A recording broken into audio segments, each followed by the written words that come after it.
Shalom. Shalom. Selamat pagi untuk kita semua. Bersyukur kita bisa berjumpa lagi dalam program Bekal Pagi, belajar kebenaran Alkitab di pagi hari ini. Dan saya mengajak kita semua di pagi hari ini untuk merenungkan setiap kebaikan Tuhan dalam kehidupan kita masing-masing. Kita bersyukur untuk setiap pertolongan Tuhan yang tidak pernah habis dalam kehidupan kita. Mari kita sejenak merenungkan setiap kebaikan Tuhan dan bersyukur kepada Tuhan. Bapa dalam kerajaan surga, kami sungguh bersyukur Tuhan ketika kami masih bisa menikmati hari-hari hidup kami, itu semua karena kebaikan Tuhan. Bahkan terima kasih Tuhan untuk setiap hal yang boleh Tuhan izinkan terjadi dalam kehidupan kami. Dan di pagi hari ini Tuhan, kami anak-anak-Mu rindu untuk bersekutu bersama-sama dengan Tuhan. Oleh karena itu, rapi setiap hati kami, pikiran kami, sehingga kami benar-benar tertuju dan fokus akan Tuhan. Terima kasih Tuhan, dalam nama Tuhan Yesus Kristus, Juru Selamat kami yang hidup, kami berdoa, haleluya, amin. Untuk mengawali persekutuan kita di pagi hari ini, mari kita mengangkat satu pujian dalam buku pujian Nama Yesus Terus Bersuara nomor 220, Sentosa Dalam Yesus.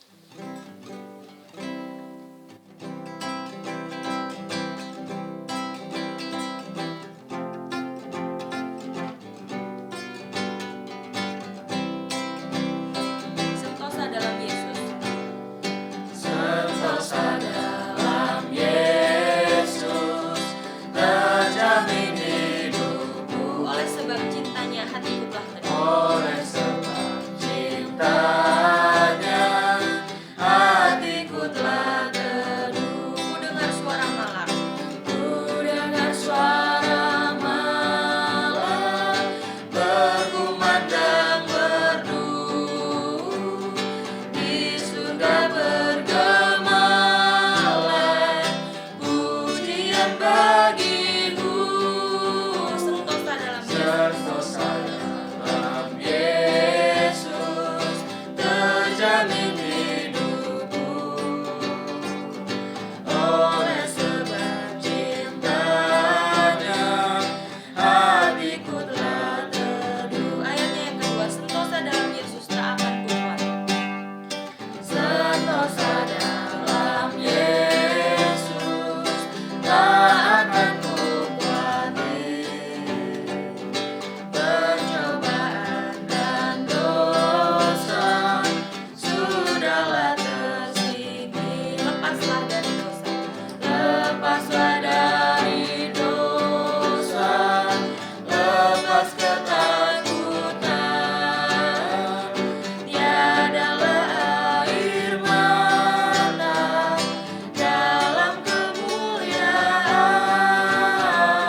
Sentosa dalam Yesus, terjamin hidupku.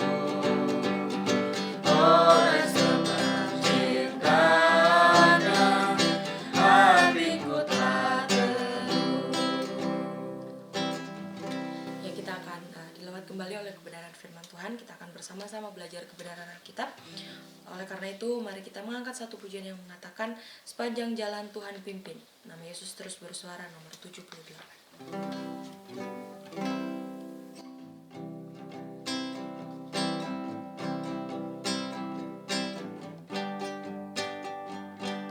Sepanjang jalan Tuhan pimpin, itu cukup bagiku.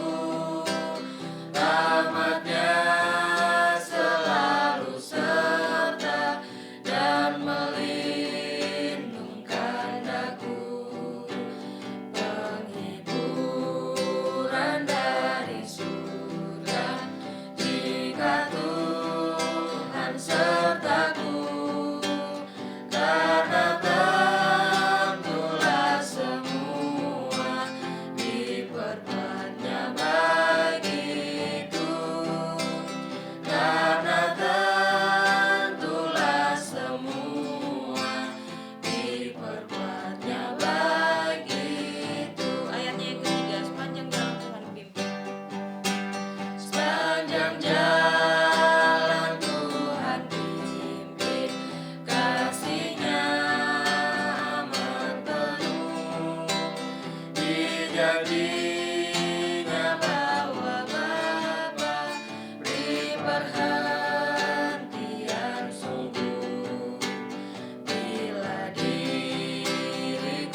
berdoa.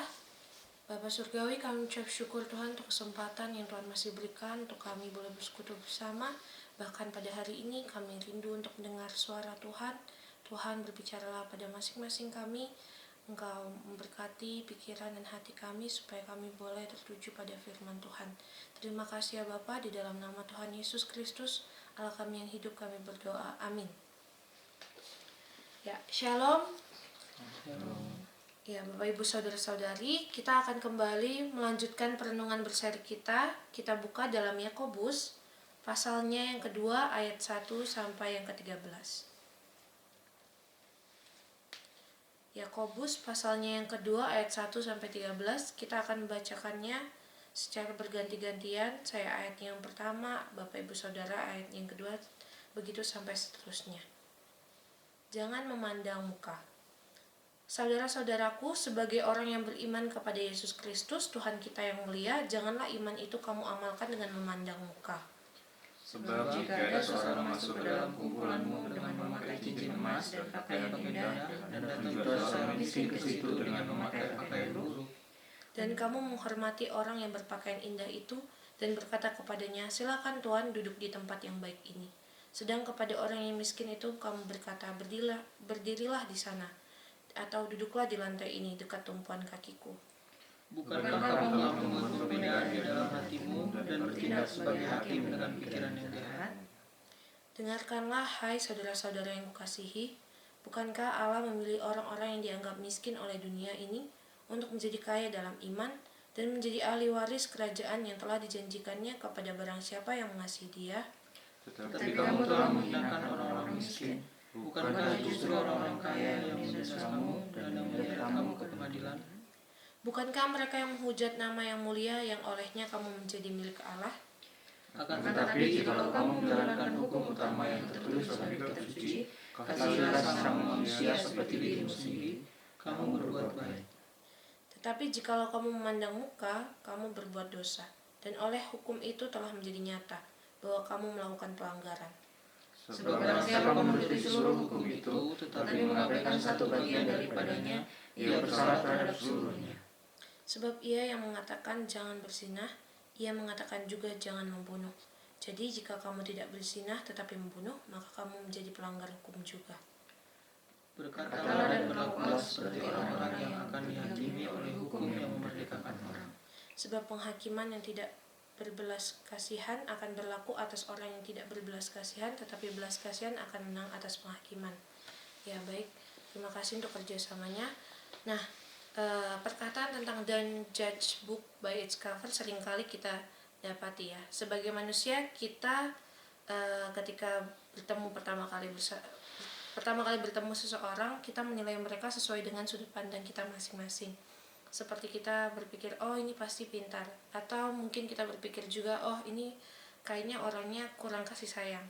Nah, pada perenungan kita pagi ini, kita akan membahas tentang masalah memandang muka berdasarkan uang atau kekayaan. Dalam pandangan dunia, kita melihat orang kaya lah yang lebih diperhatikan ya, seperti lebih dilayani, pokoknya dihormati. Karena pastinya orang kaya itu akan memberi nilai lebih atau mungkin akan berbelanja dengan banyak hal ketimbang orang yang sederhana seperti kita. Namun bagaimana pandangan Yakobus mengenai hal ini? Konteks pada saat itu, pada abad yang pertama, hampir semua orang Kristen adalah orang miskin. Sehingga kalau ada orang yang bertobat atau percaya kepada Tuhan, maka jemaat senang dan memperlakukannya dengan istimewa.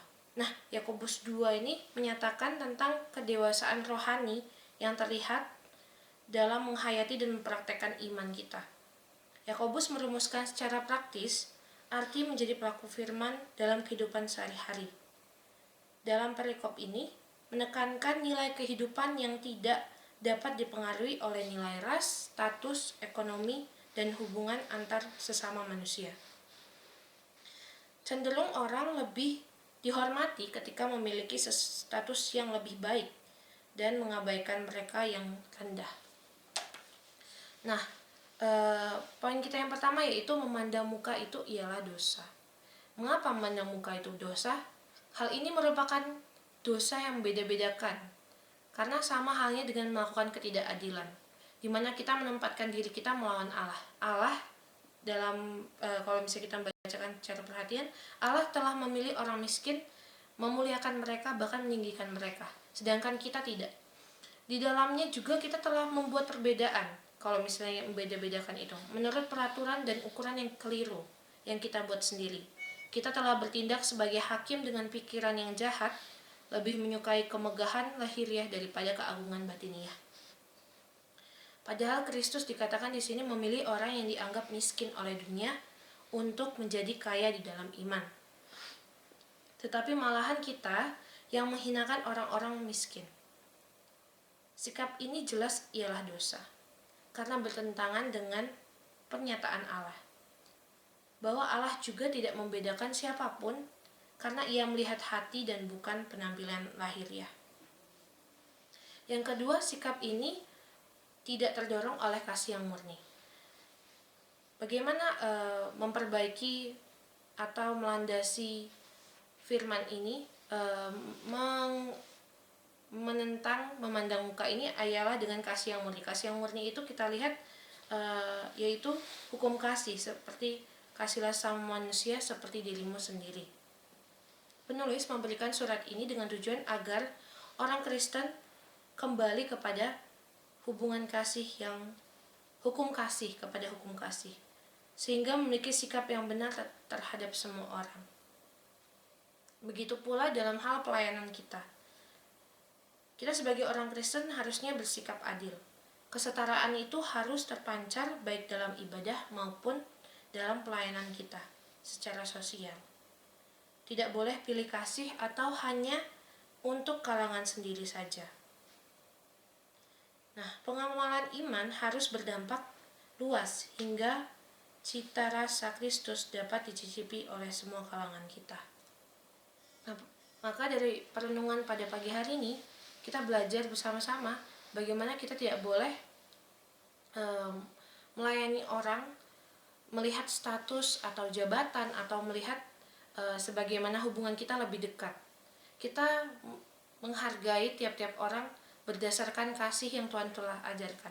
Bahkan Tuhan sudah menjadi contoh dengan rela mati, disalibkan, tidak melihat apakah kita kaya atau tidak, tetapi karena kasih-Nya bagi kita semua.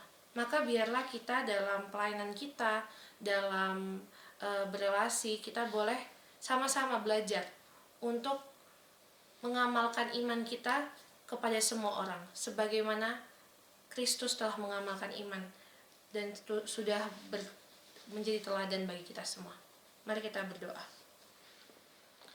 Bapa yang baik, kami ucap syukur Tuhan untuk teladan yang Tuhan telah berikan bagi tiap-tiap kami. Melalui surat Yakobus kami diingatkan kembali bagaimana kami tidak boleh memandang muka, pilih kasih terhadap sesama kami, baik itu miskin, kaya, jabatan, status sosial, ras, apapun. Kami mau Tuhan Yesus untuk senantiasa terus memberitakan Injil-Mu, memberitakan kasih-Mu lewat kehidupan kami.